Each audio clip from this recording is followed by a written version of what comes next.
How's it going, you lovely little bastards? Sinikle here with yet another The House in Fata Morgana. And the last video was quite lengthy. I apologize for that. From now on, I'm gonna try and aim for about 30 to 40 minutes in length for every video from now on. Mainly because I want to update more regularly until this series is finished. So, with that in mind, yeah, expect more videos, but in shorter length. Anywho, last time was also quite eventful, as we have gotten the help of Mel and Nell to gather the first key of 3. And of course, the other 2 are going to be majorly challenging. Majorly. But let's see what happens as we... I think we're going to go after the swordsman first. Or next, actually. So that's going to be interesting. Let's go for it.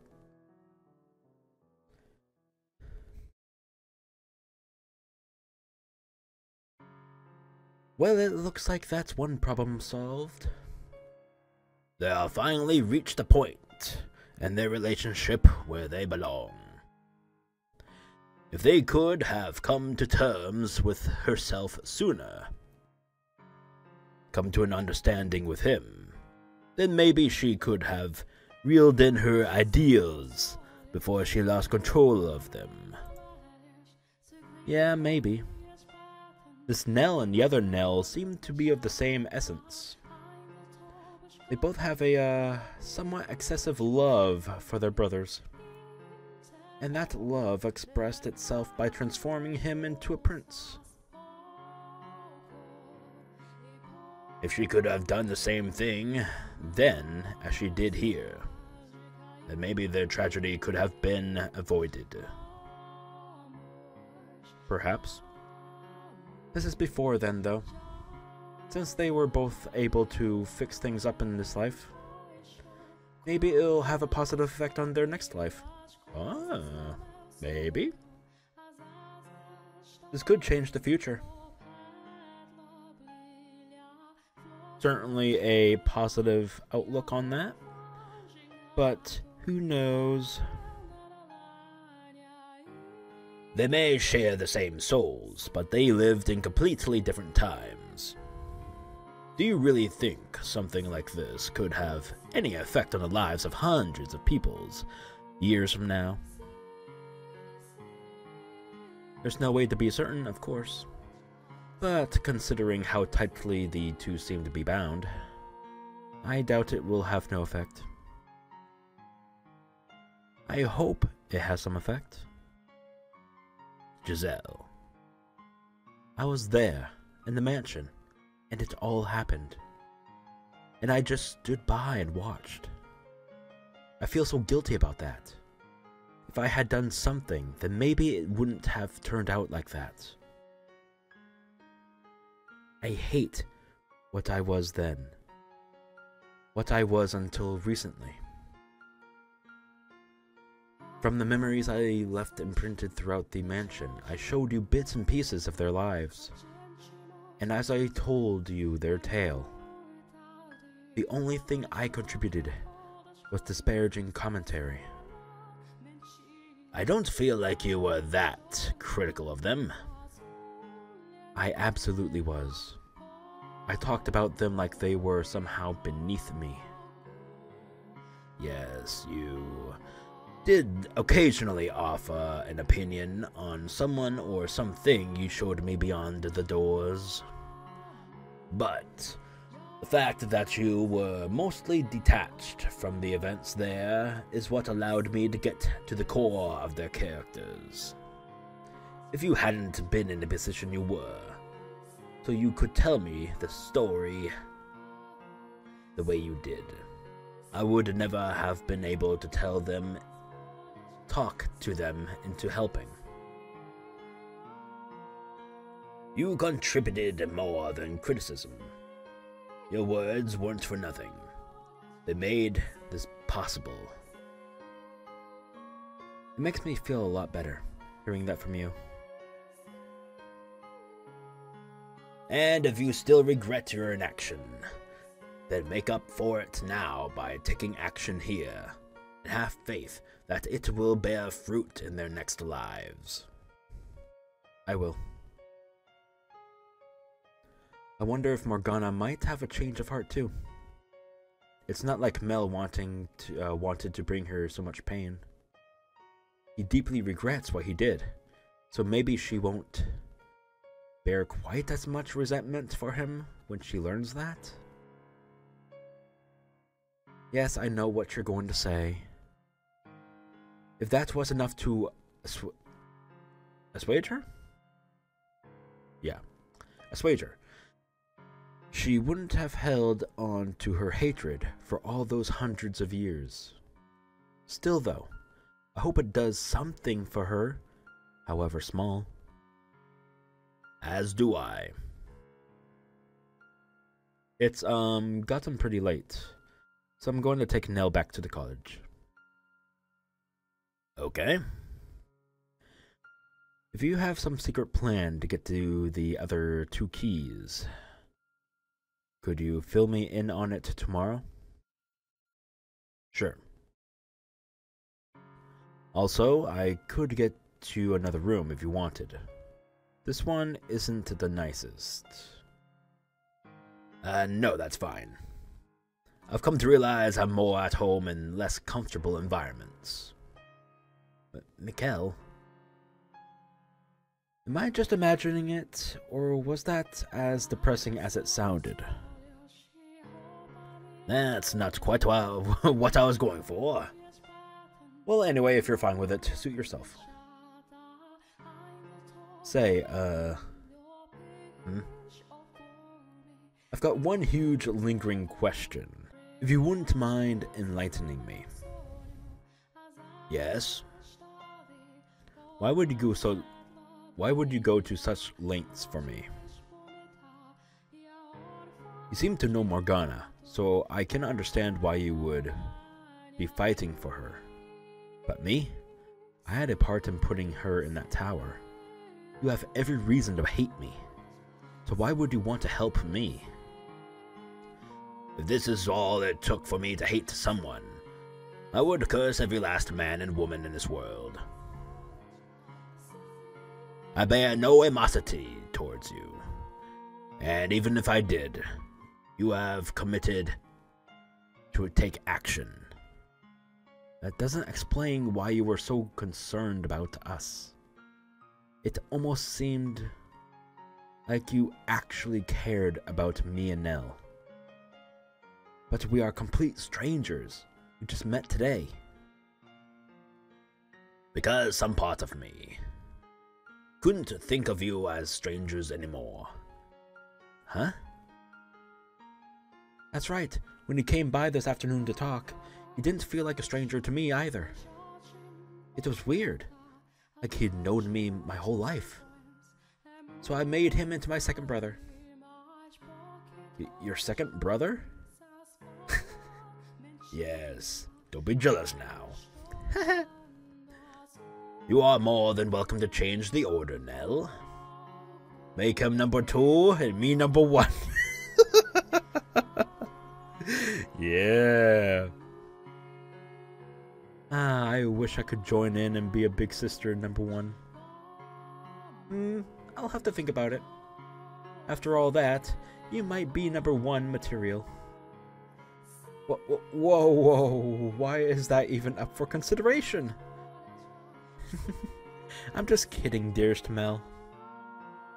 Oh. I'm still kind of confused, but anyway, I'm glad someone like you showed up. I've actually been praying every night for God to send someone who can get me out of this. I really am useless all on my own, constantly looking for someone to help me, unable to do anything for myself. And trust me, I realized how pathetic that is. Now you must have had a pretty good life to be able to do so proactive in the face of adversity. I bet you had everyone's respect helped people in need, had plenty of friends who had your back, and weren't tossed out by your family like I was. Yeah, about that. You must have been incredibly blessed.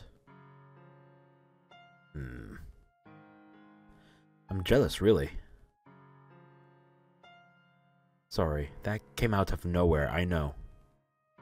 Well, I should be going. See you tomorrow. Good night, Mikkel, brother number 2. Good night. Mikkel, he wasn't trying to be... Yes, I know. I just thought it was rather funny. I'm not taking a stand because I've been blessed, but because I've got nothing left to lose. I fight for Morgana because I understand what it's like to be tortured day after day, having experienced the loss of my siblings. I didn't want the 2 of them to go through the same thing. If anything, it's those who have lost the most that are most likely to take action. I'm not sure if you've realized it or not, Mikkel. But you've gotten to be a great deal more expressive since arriving in this era. I can't see your face, but I can hear it in your voice. And I can feel it in your presence. So I'm sure it's showing there too. Making all sorts of faces I've never seen before. Some of the things you've lost, you seem to be getting back. So you can't say you've got nothing left to lose anymore. Promise me that you will let me see all these new faces for myself someday. I will. I promise. If we can manage to destroy the mansion, that should release you from its darkness, and allow us to see each other once more. I trust you. I have faith we can do this. Wait. But with the mansion's destruction, both our souls should be returned to their rightful places, which would mean erased from existence. Giselle? What? I just thought... I sensed you grimacing. Wow, you felt that? What's the matter? Sorry, I didn't want to bring down the mood. It's just, well... And I know this is asking for the moon, but... I was just thinking it would be nice if you had a life you could go back to. If I did? Yeah. I mean, here you are, expressive as you've ever been. Walking around outside, being around other people. Talking to them. After all that time in the mansion, in isolation. And without a life of your own to go back to. I'm sorry.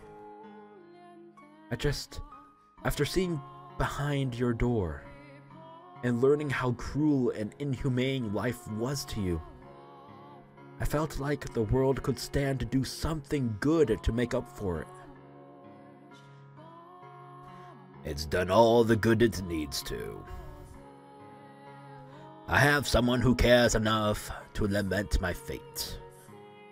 What more could I ask for? Mikkel. Thank you, Giselle. You are not the only one who's asking for the moon either. I wish I could have a life with you as the person I am now. And for that, knowing I have no future feels worse now than ever before. Alrighty. That's enough moping around for one night. We should start planning for tomorrow. Things are definitely looking up. It only takes one day to get Mel on our side. It only took one day to get Mel on our side. So let's keep it up and win over the other two. I would certainly like to, yes. Psst. Where did all that confidence go? The other two won't be nearly as easy to convince as Mel. I'm not even sure if we are gonna be able to talk to them into helping. We do have a pretty good idea who the swordsman's in this for, though.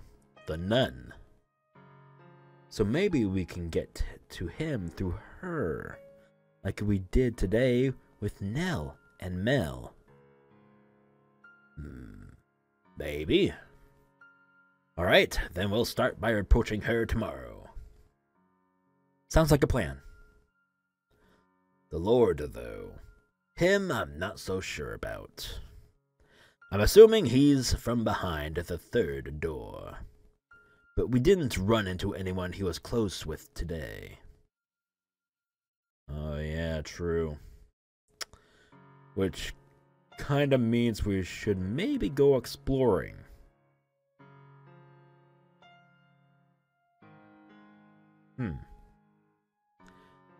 And in Morgana's telling of the events of the Harvest Festival, she only mentioned 5 people. Let's see. The Lord, the Swordsman, Mel, Nell, and the Nun? There's one person unaccounted for. We just haven't run into them yet, that's all. If he's the man from the third door, I can't imagine. She won't be here, too. Who's losing their confidence now? In any event, tomorrow we talk to the nun. I only hope it goes well as it did today. You've got me. You don't have anything to worry about. Or, all things considered, you might not even need me. No. I wouldn't say that. You handled Mel pretty amazingly, though. I'm not going to lie, my heart was pounding the whole time. I was afraid you were going to slip up and say something boneheaded. About that. But you managed to keep it together. And I didn't have to come to the rescue. Well. I could make a book of quotes out of your performance today. Oh, for the love of God. Please don't. So I'm not concerned at all. Say whatever you think is the right thing to say. I'm more than happy to sit back and watch. The more you pile on the expectations, the more afraid it makes me that I'm going to trip up. Besides... I don't think I could have done any of that without you. Why not? Well, my life was hardly as pride-worthy as Mel seemed to think. So I didn't really think and feel like I had a right to talk to him like that. But knowing you were there, urging me on, was what allowed me to act without hesitation. So, thank you. No thanks necessary. But if you say so, then you are more than welcome. I'm glad I could be of assistance, if just a little bit. That you were. Now let's keep this momentum up for tomorrow. It's getting a bit late though, so you should probably get some sleep. What is it? I kind of don't want to sleep. What? Why not? For somewhat childish reasons. Aw, are you sad you won't be able to hear my voice? Are you lonely, you poor, poor dear? I am. What? That's the last thing I expected you to admit to. Okay, well, do you want to stay up and talk for a little longer then? Not too long, though. You need to rest up for tomorrow. And who knows, maybe I'll show up in your dreams if you wish hard enough. Ain't that adorable? Come on. The fact that I am able to talk with Giselle right now is a miracle and a blessing. So it is avarice for me to yearn for more, knowing I've already been granted such a great bounty. I want to see her face as much as she wants to see mine. She's infinitely more expressive than me, and I want a good, long look at all those many expressions up close. I want more than her voice. I want her whole body. I want to feel her warmth. In this era, I have all 5 of my senses in full working order, as I did when I was alive. Giselle, though, she doesn't. She remains dead. As lively as she may be now, that's one thing she did not get back. I truly wish she could have been here too. She would have certainly found more joy in her renewed life than me. And she certainly belongs under the sun far more than I do. But she, rather than me, was the one left behind in that realm of darkness. A fact that frustrates me immensely. In life, I would have considered her remark about seeing her in my dreams silly and saccharine. But now, I very much hope it happens. 3 days until her death. 2 days until her death. Oh my goodness gracious. Okay.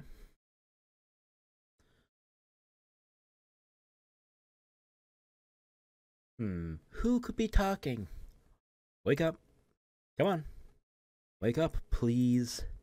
Come on, up with you. Mel, yeah, okay. Oh, thank goodness. You were out so good, I was scared you might be dead for him. Hold up. You were out so good. Never in my years of life have I seen those words put together like that. It was so awkward. Okay, well, anyway. Continuing on. Good morning. How are you feeling? What? Huh? Why are you looking at me like I just kicked your cat? It's incredible how much more pleasant it is to be woken up by a woman than a boy. That's the thanks I get for waking you up? Or did I interrupt your nice dream? I did, didn't I? And it was a dirty dream too, I bet. You definitely seem like a mind in a gutter kind of guy. I will murder you. What? Whoa. Let's not be hasty now. You said you were going to help me out here. That doesn't sound very helpful. And the worst part is how similar his wake-up call was to Giselle's. I'm just kidding. And you know, I can get up on my own. Fair enough, I guess. Though, put yourself in my shoes for a second. I came in, and you were still as a corpse. It startled me enough, I took your pulse. He touched me when I was sleeping. Uncomfortable much? It was faint, but it was there. That's wonderful news. They're handing out breakfast in a dining hall. You can go get a plate for yourself if you want. It's just some bread and wine, though. Wine? For breakfast? I mean... Alright. You know what cures a hangover? More wine. Okay, anyways. Dining hall. There's quite the crowd. All the people here helping with the festival prep.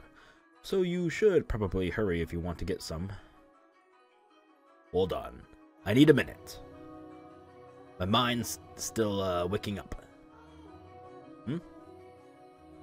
First off, I thought you said the church wasn't offering boarding at the moment, so why a dining hall? Ah, right, it's not, but they do still offer breakfast. For free, of course. I see. Now, what do you mean by festival prep? As I mentioned yesterday, the heart of the festival, Harvest Festival, is here at the church, but it's a city-wide event. Okay. There's all sorts of supplies that need to be purchased, decorations made and put up, all that sort of thing. So we've got volunteers from the city here to help. I see. I believe today they are supposed to be putting up decorations outside the chapel, so the courtyard should be a bustle. Hustling and bustling. Alright. The courtyard. Yeah, less court, more yard, really. We passed through it on our way here yesterday. Alright. I think I know what you're referring to. So, as long as I'm here, I don't have much choice but to help with prep. I'd honestly rather set Morgana free right now, but the other two are bound to find out if either of us do anything too conspicuous. So for now, I should stick to my routine, at least where people can see me. That would be a smart thing to do, yes? Yeah. Anyway, let me know when you are planning on doing anything. If there's anything I can do to help, I will. Did I just hear a weird noise? Is that my computer? What the fuck was that? The music stopped. But is there something wrong with the music in the audio file? That was weird. Did y'all hear that? Huh. I don't know. Whatever. I'll let you know. Okay, well, I should get going. See you later, I guess. Mel, do you know where I could find the nun? Her? She should be in the dining hall. Thank you. And the other two men? The Lord and his bodyguard? They're only around early in the mornings and nights, so I doubt either of them are here right now. Why only then? That's when we go up into the tower. Though even if they were on the property, you wouldn't be able to just walk up and talk to them. Especially not the Lord. Also, I don't keep track of where they go or what they do. So, sorry. I don't really want to know what they're up to. So I've kept my distance. Understandable. We'll go anyway. Thank you all very much. See you later. Great. He's holding it together very well, all things considered. Finally resolving to do something about Morgana took a big weight off his shoulders, I guess. Oh, Giselle. Good morning, Mikkel. Morning. It's a bit soon to be feeling relieved, I think. There's still work to be done before Mel can face Morgana. That first step is still a big one, though. At the least for him. I suppose. Anyway, it sounds like the Lord is going to be a difficult task to conduct, a difficult one to contact with. Oh my god, words. Which is what I was afraid of. Our only opportunities are when he's here to feed Morgana. Mel did say he didn't keep close tabs on the two of them, so there might be more than just that. First priority is getting you fed, though. So off to the dining hall we go. Out of curiosity, did you sleep at all? Ah, I haven't been sleepy once since I became the maid. But I'm used to it, so don't worry about me. You said, you see what I'm seeing there in the darkness, didn't you? That's what it looks like, at least. Which means when my eyes are closed, she has no light at all. Maybe I shouldn't have gone to sleep after all. I know what you're thinking, Mikkel. And no, you're wrong. You do need sleep. You won't have the energy to do anything if you don't keep yourself well rested and nourished. You are right. We should get going. To the dining hall.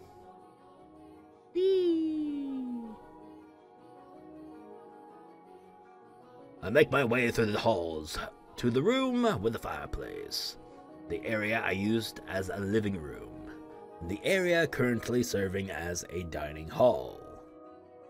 Sitting in the center of the room is a long table, lined with bread and wine.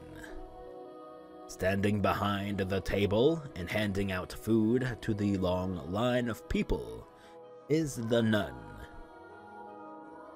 This being a church, no one is speaking especially loudly, but there's still an indistinct buzz hanging in the air as dozens of people whisper back and forth. The majority of people in the room look poor, like they are genuinely need the assistance. But there are a handful of those who look more than well off. That's a lot more people than I was expecting. They don't turn anyone away. Which, as I recall from Morgana's account, nearly drained the church of everything it had once. They don't seem to be for want of supplies at the moment, though. Okay, I'm gonna be frank. Some of the words are, like, off-putting. Is it just me? I don't know. Weird. I assume that's thanks to the Lord's patronage. Most likely, yes. In any event, I doubt we are getting anywhere near her in the mornings. She looks like she's got her hands full. That doesn't change the fact that we need to speak with her. I'm going to try and squeeze past the crowd. What? Mikkel, wait a sec. Hey now, no cutting a line, young man. We've been waiting since dawn. Please let me through. I have business with a nun. I ain't letting ya through just 'cause ya told me ta. Oh my god, this is gonna hurt. This is gonna hurt. This is important. No more important in any of our business. God damn it. Our lives depend on this food. So get your tail to the back of the line. Here we go. Oh, there she is. What seems to be the trouble? Could I ask for a moment of your time? I need to speak with you. Well, as you can see, I'm a bit occupied. I won't take much of your time, I promise. But it's very important that you give it a rest already, young man. Can't you see she ain't interested? I'm not trying to court her, god damn it. Back off! This is our conversation. Give me a hand getting this guy out of here, fellas. What? Hey, wait! Just don't get rough, okay? Of course I saint this. Pick it up, young man. You need some time outside to cool off. Ah, stop! What's the hair? Okay. I don't think I'm able to do his voice anymore. Like, it's getting more and more difficult to do his voice. That's weird. Wonder what the fuck happened. That went extraordinarily well. You know, Mikhail, sometimes I can't decide whether you are calculated or reckless. And now I realize I never got that bread. We should wait and try to talk to the nun when she's not so busy. She has to have some free time during the day. You're right. What do you say we take a look around the mansion while we're waiting? Who knows, maybe we'll run into someone else. All right. Don't let it get to you. Buzz off. As Mel had said it would be, the mansion was packed compared to yesterday, and most everyone I saw appeared to be excited for the upcoming festival. A number of them even greeted me as we passed in the halls. They were so nonchalant about it, I wasn't quite sure how to react. I was amazed that anyone, let alone multiple people, would treat me so normally, considering how far from normal I looked. My lord. There were a few surprised looks, of course, but no one called me a demon or an angel based solely on my appearance. Perhaps they were just used to seeing people of all different colors around the city, so they had an easier time accepting the way I looked. No matter what the reason, though, it was quite nice being treated normal. Fuck it. I'm going full ham on using the rest of my normal-ass voice, okay? Apparently me being sick for a long duration has damaged my throat. I can no longer do his voice well enough. That sucks, but oh well. After meandering through the mansion for a while, I make my way to the chapel. Despite knowing I have no way into the tower, part of me still wants to be near it. So I head around to the back side of the podium, where the stained glass window towers over me. Alright. Let me move my mic a little bit closer. I need to fix this fucking thing. Okay. It's the same as I remember. I've always loved this window. It makes me feel like I've got an angel watching over me. Had I been given a different name, maybe I would feel the same. That said, I don't dislike it as much as I used to. I'm glad to hear it.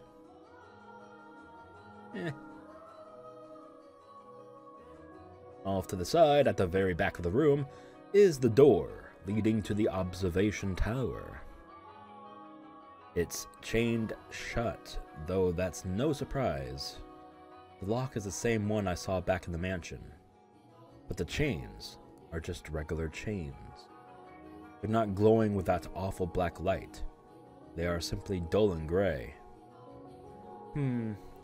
If only I had an axe, then maybe we could chop the door down. I don't think an axe would help. If it were wood, maybe, but this is metal, and rather heavy at that. You never know. Hit it enough and anything will break eventually. We'd be in chains ourselves long before we made it through this door. What are you doing here? Oh, who could this be? Let me guess, bodyguard? Yep, okay. I fucking knew it. It's him. I was under the impression you and the Lord were only around mornings and nights. And why would you know that? Whoops. Just simple, whoops. Alright. Classic. Who are you? He's getting suspicious, Mikkel. I'll take care of it. I'm a friend of Mel's. A friend of his? Does that surprise you? Never once have I seen a friend of his before. He has plenty of friends, I'm sure. No one has had an opportunity to pay him a visit, that's all. Never mind the boy's social dealings.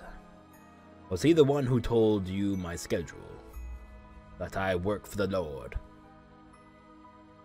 I've got to be careful about what I say here, or he's going to start getting suspicious of Mel. Oh my god, no!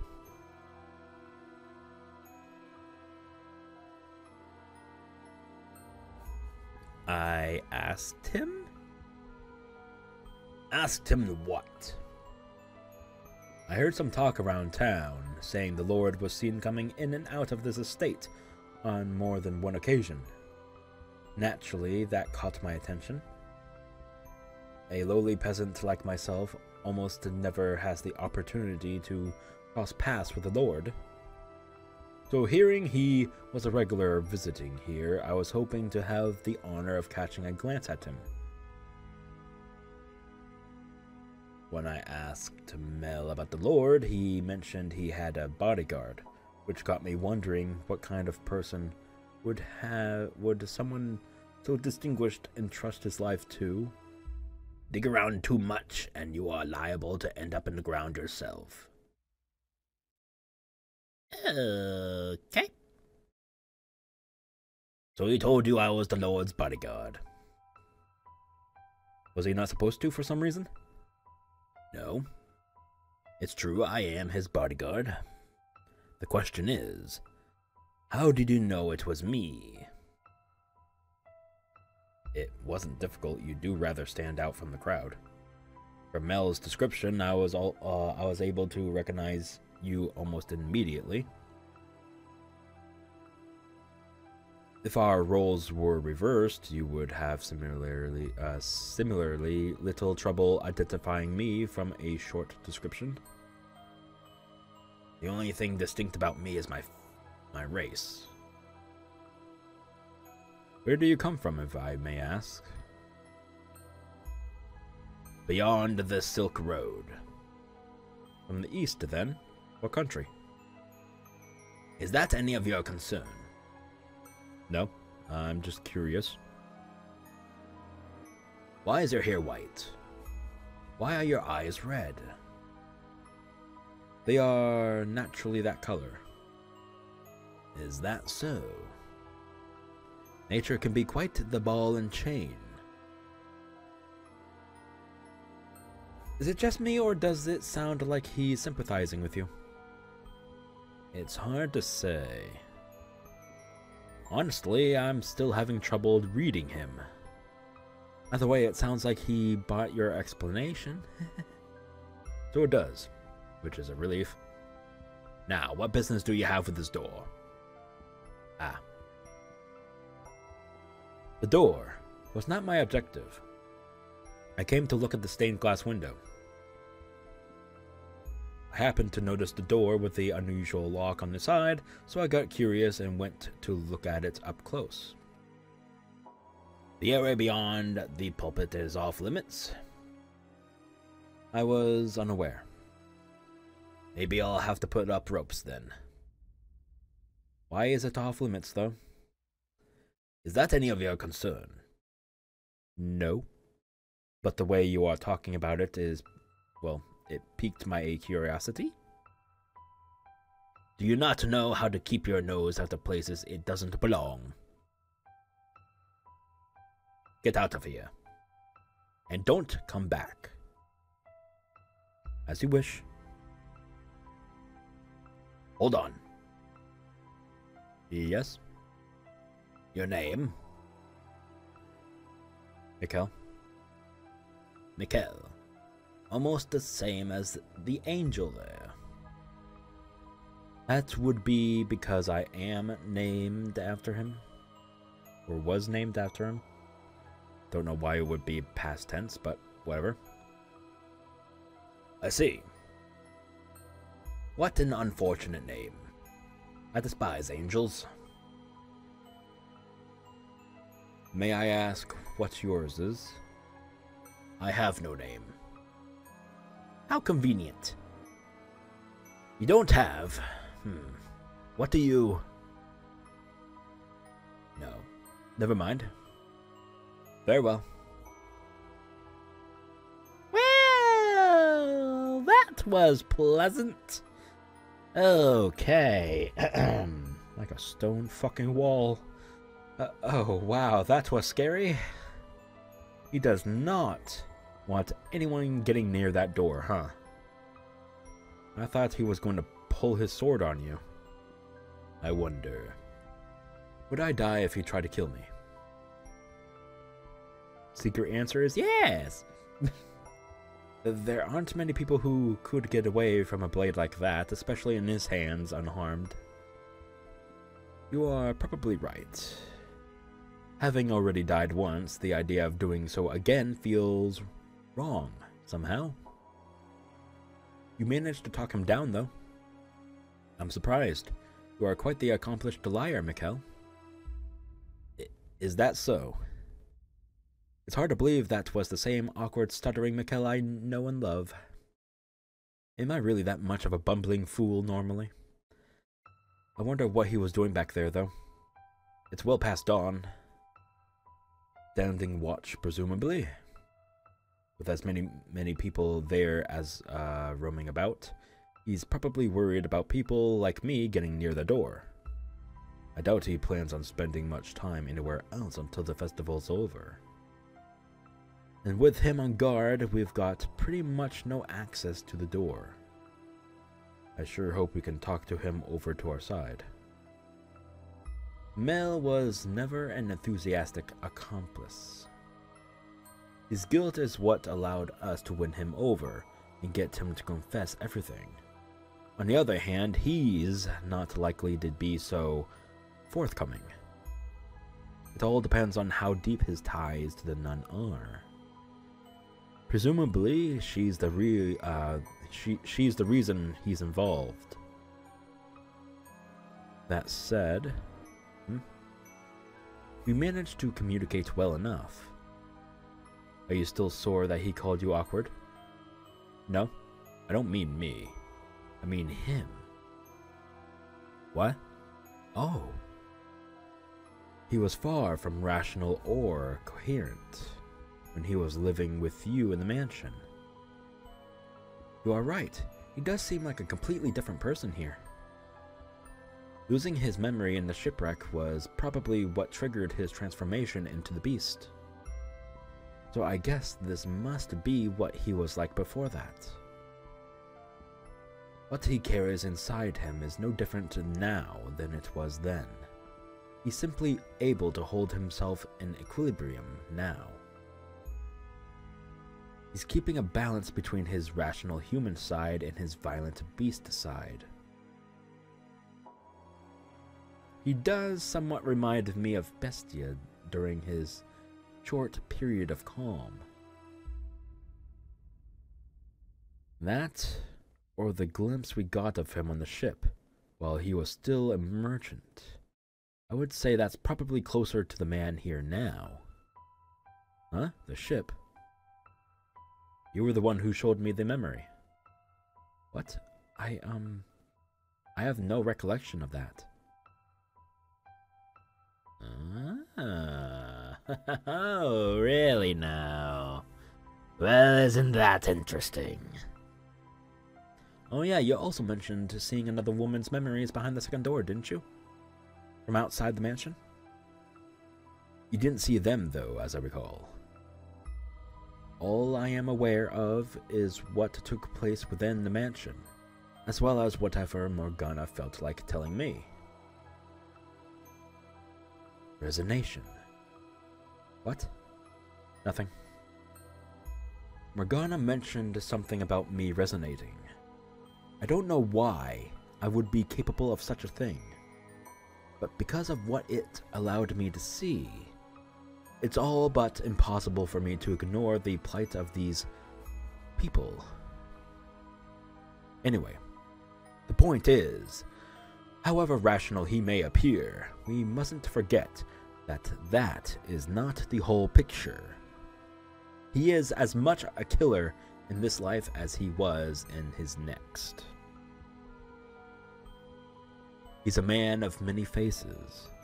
The gentleman he was around his lover, the brutal, merciless man he was on the ship, and the beast that lurks beneath it all.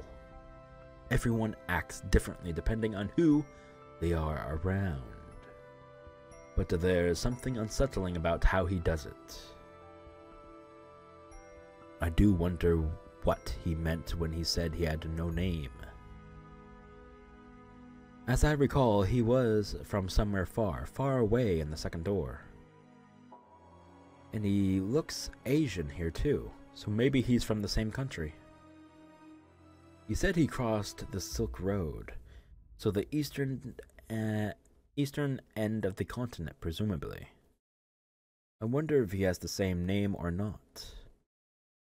It was an unusual name. Oh, what was it? I don't know how to say this. Ukulele? Ukulele? Oh, ukulele. Ukulele? Ukulele? I'm starting to... I think it's that one. Ukulele.